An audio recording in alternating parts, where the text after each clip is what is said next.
Hello everyone, welcome back to the channel. It's Mary. We're going to be making another card today, and like the title suggested, I'm going to share with you the reason why I did this card back in May of 2022 and you are now just seeing it. So this is a little glimpse into what we're going to be making, and we'll get started here apparently with a yogurt break. As I put that aside, and I'm going to swatch out these new inks. These are the Kuretake Gansai Tambi Graphite colors. It's a 6-color set.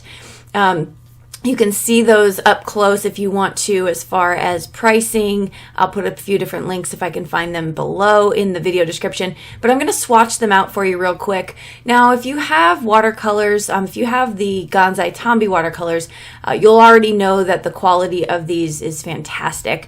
The reason I picked up these colors was because I really was intrigued by just the different hue of them. They're very deep and kind of sultry, if a color can have that adjective, but they're just really, really pretty, and they're a lot of fun to play with. Very saturated, a little goes a long way, and so as you can see as I'm swatching them, you know, I'm kind of drawing out into that more, like with the water, into the white-ish part of the color, or the cardstock. This way you can kind of see the variance of the color. Okay, that's just really the tip of the iceberg. They really are beautiful. We'll get started with the card here in just a second. I'm going to finish swatching them out just so you can see all the different colors from this palette, if that's something that you're interested in. So I'm using Kanzen XL watercolor cardstock here. There are different types of watercolor cardstock that are going to give you different results. I tend to like this one. I like the one from Hippie Crafter, although I'm not sure if that's available anymore. I also like the Tim Holtz. Those are 3 really good watercolor cardstocks and pretty affordable. Okay, so there's a close-up of that. Let's get into making the cards. So as you can see, what I'm going to do, I'll kind of set the stage here, and then I'll talk to you about why I took so long. I don't think I'm dancing there with my hand. I have no idea what's going on. But I'm going to talk to you a little bit about why it took me so long to actually post this video. So I had this footage back in March. Oh, let me set the stage first. So I'm going to take out this Spriggs stamp set. I'm going to heat emboss on it. So if you're unfamiliar with what that is, I'm going to be stamping it in sticky ink, and then I'm going to be pouring powder over it, melting the powder, and this is going to be sort of like this resist part on my cardstock. So that means no ink's going to be able to get into that embossing powder. I'm going to use an anti-static powder bag first so I don't get droplets of powder everywhere, and then off we go. So I'll kind of set the stage there. All right, so I had this in my archives for a very long time, obviously, and I didn't post it because I didn't think it was good enough to post. And so I left it there, and I left it there for months. And I pulled the card out the other day as I was going through my inventory of cards, and I thought the card was beautiful. And I kind of sat with myself for a second and said, what made me think at the time of posting that this video or this card wasn't good enough to show, just to showcase on YouTube? But now I'm sitting here thinking and looking at this card, this finished project, and I love it. I think it's beautiful. And I really kind of took some time to reflect on that. I've been evolving. I've been really healing. I've been going through a lot in the last couple years. I'm feeling great. I started my own business. Like, all the things are really on the up and up for me. I'm really spending time stepping away from the busy, the quote unquote busy of what life used to be. And I'm really just pouring into myself. That's really my mantra, is I'm pouring into myself. So here you can see I'm just kind of spritz the cardstock, side note, spritz the cardstock and then just add the color. It's as easy as that. It's just so much fun. So I really sat with that, and you know, the conclusion I came to is, I'm evolving. You know, things I'm healing. I'm starting to see things through new eyes. When you give yourself time, space to really slow down from the world around you that can seem so hectic, and you reflect on things, or maybe even just sit in silence, that has been a huge help for me. You see things differently. And so back when I made this card and I thought this wasn't good enough to post, I was insecure about it. I didn't think it was wow enough. I didn't think I offered enough tips or tricks, or that anybody would want to stop by the channel and see what I was doing. I put so much pressure on myself with an algorithm from YouTube, and is this even going to be worth it? Instead of just enjoying the process, right? And that is what I started to think to myself and translate into my everyday life.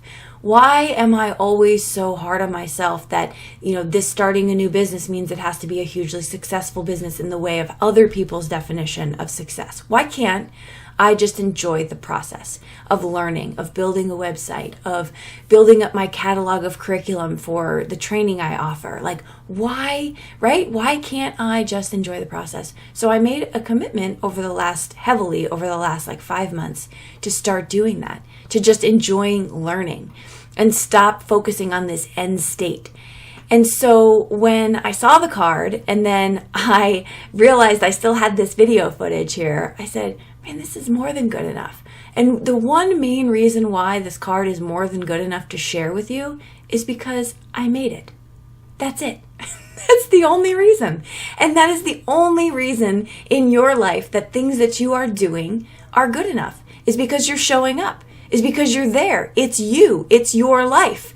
It's good enough. And I think that if we really started to focus on that and also celebrate our wins and really just give ourselves the high five that we often need, right? And not wait for that to come to us through external accolade. Like if we really just start doing that internal work, you start to see things differently. And that's exactly what's happened to me over the course of, slowly but steadily, over the course of 2 years. And so I really, really wanted to share that with you. I wanted to share this card with you. And I hope that that message reached the person it needed to today. So I'm going to go back to the card and then a little bit of a blurb at the end if you wanted to hear more about some of the things I'm doing, and if you wanted to kind of even just sign up and get my, I send out a wellness note every single Sunday. It's just all about reminders of how we need to continue to pour into ourselves so we can show up for others. So I'll do a little blurb of that at the end. But I want to go back to the card here because I chose these very thin alphabet letters here. But then I also changed up the font. So that is one tip I wanted you to walk away with, is you don't have to stick with the same exact font through your entire project.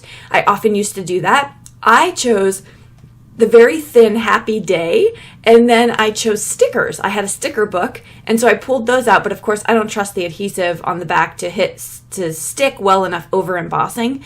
So I just added some liquid adhesive and it made it stay perfectly. And so yeah, and then I made my own little apostrophe for the Mother's Day right there, just out of one of the other stickers, and just kind of cut it down. It doesn't matter what it looks like, just having anything there is good enough for that. And then you're going to see that I have a multi-font type of sentiment on the front of this cardstock. It's possible that it gets lost a little bit, but I did use this really sparkly cardstock on the back end, and then that same cardstock to cut out the happy and the day. And then, of course, the silver letters for the mother. Now I'm going to go back through with some sparkly clear pops of color, and I'm going to add that to all of the flowers. And that's going to make that just kind of give it a little bit of sheen, and it's going to be really fun just right there on the flowers. And then the last thing I'm going to do, you'll see in a second, is I'm going to pull out some gems. So I really love, I have to tell you my overall impressions of this graphite color set. I love it. It's not that cheap. I would tell you that. It's not like the cheapest watercolor you're going to find. It's right now I think it's sells for about $19.99 for the set. So it's not really, this is not like a budget friendly necessarily watercolor, but I do love the colors. Now, if you're into watercoloring and you have a bunch already, you could probably get these mixes of colors on your own with what you already have. So give that a try. That might be fun. But if you're asking me which colors mix to get these graphite colors, I'm not the one. I cannot help you with that, but I'm sure YouTube University could. So check it out. All right, that'll do it for this card. Thanks so much for stopping by, for hanging out with me, and for listening to the reasons why I kept this in the archives for so long, and how I am not living that life anymore, and I'm going to just share what I share, right? All right, so if you are interested in hanging out with me every Sunday, getting a wellness note, a bit of encouragement before you start your work week into your inbox, you can click the link below for my Live Well wellness note, and you'll get added to my list, and then I can send that to you I also have a crafting email list if you want to jump on that as well. That link will be in the description box, as well as all the things I showed in this video if you want to get a closer look at them. I will see you all in the comments down below and in the next video. Bye-bye.